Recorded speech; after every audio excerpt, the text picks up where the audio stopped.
औज़ुबिल्लाहि मिनश्शैतानिर्रजीम बिस्मिल्लाहिर्रहमानिर्रहीम। आज हमने पढ़ना है बेटा, हमारी ऑब्स्टेटिक्स की बुक है ये LHV पार्ट फर्स्ट की। आज हमने पढ़ना है बेटा ये पेज नंबर 36 के लास्ट से पढ़ना है एक्लैम्शिया। इससे पिछले लेक्चर्स में हम पढ़ के आए थे प्री एक्लैम्शिया। एक्लैम्शिया से पहले की जो सूरत हाल यानी दौरा पड़ने से पहले की सूरत हाल। एक्लैम्शिया का मतलब दौरे पड़ जाना, दंदल पड़ जाना। औरत को बेटा दांत उसके बंद हो जाएंगे, हो सकता है उसकी कमर भी मुड़ जाए, ये कई सारी कंडीशनें सूरत हाल होती हैं उसकी। तो प्री एक्लैम्शिया में हमने पढ़ा कि औरत का ब्लड प्रेशर ज़्यादा रहेगा, उसके पेशाब में प्रोटीन ज़्यादा आएगी, प्रोटीन यूरिया होगा उसको। और तीसरी अलामत क्या थी कि एडीमा होगा, उसके पैरों पे, टखनों पे, पिंडली पे सोज आ जाएगी। तो ये 3 सूरत हाल ऐसी थी जिसमें प्री एक्लैम्शिया था, यानी एक्लैम्शिया से पहले की सूरत हाल थी। आज हमने पढ़ना है एक्लैम्शिया। अगर उन सूरत हाल को ट्रीट ना किया जाए और वो शिद्दत अख्तियार कर लें वो तीनों कंडीशनें, तो उसको दौरे पड़ना शुरू हो जाएंगे। उस सूरत हाल को हम कहेंगे एक्लैम्शिया। तो अब हम पढ़ते हैं, बाकायदा आगाज़ करते हैं इसका बेटा। ये LHV पार्ट फर्स्ट के लेक्चर है हमारे। डेफिनेशन, तारीफ़ क्या है। Pre eclamptic toxemia is accompanied by convulsions and coma. ये प्री एक्लैम्प्टिक जो टॉक्सीमिया है ये कन्वुल्जन्स करेगी बेटा।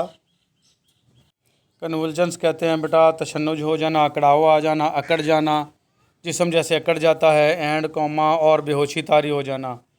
तो प्री एक्लैम्प्टिक टॉक्सीमिया ये बेहोशी कर देगी, ये दोनों चीज़ें बेहोशी में आएंगी बेटा। Eclampsia occurs after the 20th week of pregnancy. जो दौरे पड़ना है वो तकरीबन हमल के 20 हफ्ते के बाद होगा, ऐसा सीन होता है। इट में अक्कर ड्यूरिंग प्रेगनेंसी, ये प्रेगनेंसी के दौरान में हो सकता है, इसको एंटीपार्टम कहते हैं। ड्यूरिंग लेबर, पैदाइश के दौरान हो सकता है, इसको एंटीपार्टम कहते हैं।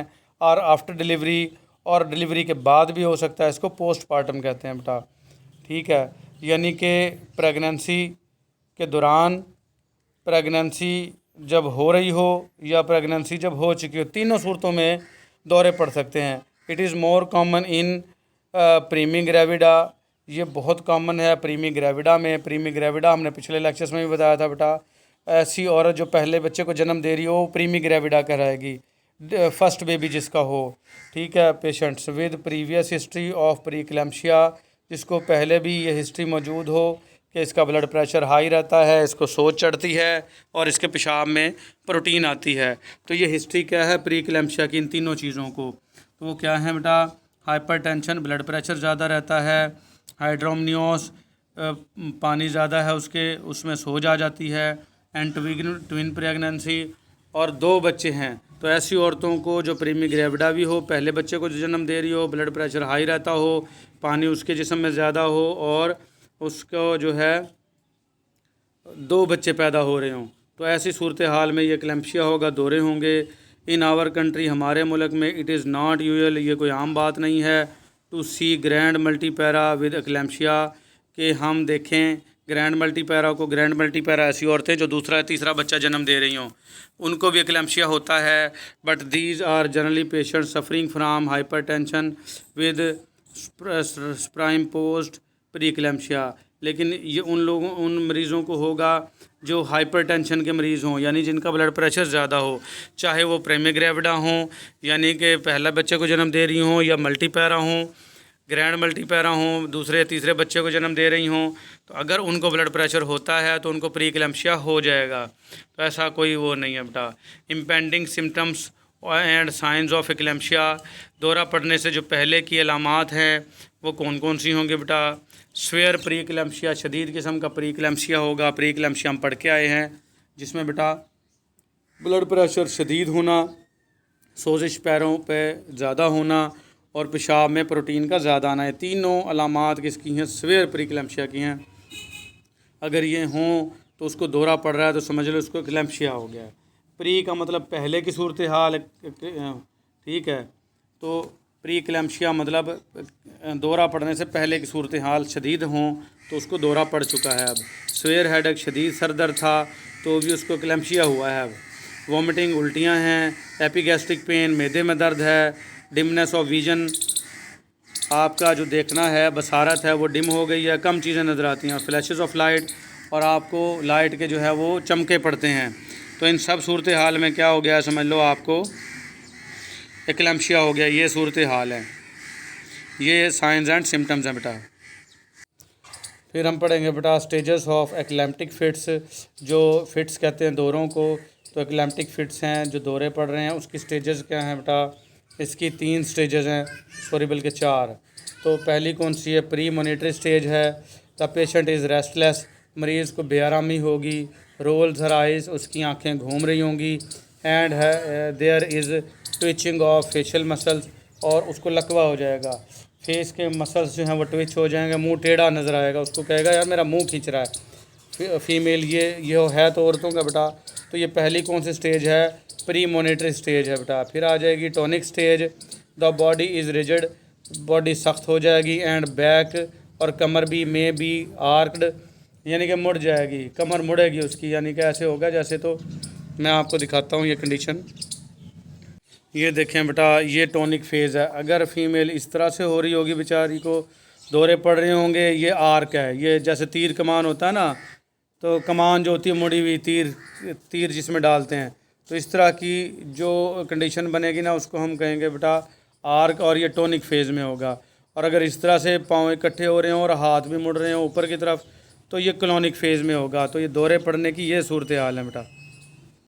ये मैंने दिखा दिया बेटा, टॉनिक फेज़ भी और क्लोनिक फेज़ भी। The body is rigid, body सख्त हो जाएगी। एंड बैक में भी आर्क्ड, और कमर जो है वो मुड़ जाएगी। द टीथ आर क्लेंच्ड, दांत जो हैं वो भिंच जाएंगे, बंद हो जाएंगे। द चेस्ट मसल्स कंट्रैक्ट, सीने के जो मसल हैं वो सख्त हो जाएंगे, सुकड़ जाएंगे। ब्रीथिंग स्टॉप, सांस लेना रुक सकता है। एंड पेशेंट बिकम्स साइनोज्ड, और मरीज़ जो है वो साइनोज हो सकता है। साइनोज क्योंकि सांस ब्रीथिंग स्टॉप हो गई बेटा, उसमें ऑक्सीजन की कमी हो जाएगी और वो नीलगू हो जाएगा। जब नीला हो जाएगा तो उसको हम क्या कहेंगे, साइनोसिस हो जाएगा। हाँ, उंगलियां, हाथ, मुंह, लिप्स नीले नज़र आना शुरू हो जाएंगे, उसको क्या कहेंगे, साइनोज। ये टॉनिक स्टेज है बेटा। फिर आ जाएगी क्लोनिक स्टेज, मैंने वो भी दिखाई पिक्चर में, नीचे वाली क्लोनिक स्टेज की थी। वायलेंट ट्विचिंग, शदीद किस्म का अकड़ाव होगा of all muscles of the body, body के तमाम मसल्स का। Occur so that patient may be fall out of bed, ऐसे भी हो सकता है कि मरीज़ बेड से नीचे गिर जाए। She forms at the mouth, उसके मुंह से झाग आएगी। एंड हर टंग में भी बाइटन, और हो सकता है उसके दांतों के दरमियान में उसकी ज़बान भी कट जाए, जैसे दंदी वड्डी जाती है। ये मजाक के तौर पे बेटा पंजाबी बोल जाता हूँ मैं। तो उसकी टंग जो है वो काटी जाएगी, ज़बान दांतों के दरमियान में आ जाएगी। ब्रीथिंग इज़ स्टेट्यूरियस या स्टेनस, ये लफ्ज़ स्टेनस है बेटा। स्टेट्यूरियस जो है लफ्ज़ होता नहीं है कोई, वैसे स्टेनस होता है। ब्रीथिंग जो है वो सांस लेना जो है वो छोटे, इसको शॉर्टनेस ऑफ ब्रेथ भी कह सकते हैं बेटा। तो सांस छोटे छोटे और ज़्यादा मकदार में आएंगे इसमें क्लोनिक स्टेज में। उसके बाद आ जाए कोमा। चौथी स्टेज कौन सी है, कोमे की है। द बॉडी रिलैक्सेस, बॉडी जो है वो बिल्कुल रिलैक्स हो जाएगी। एंड पेशेंट रिमेन्स अनकॉन्शियस, और मरीज़ बेहोश रहेगा।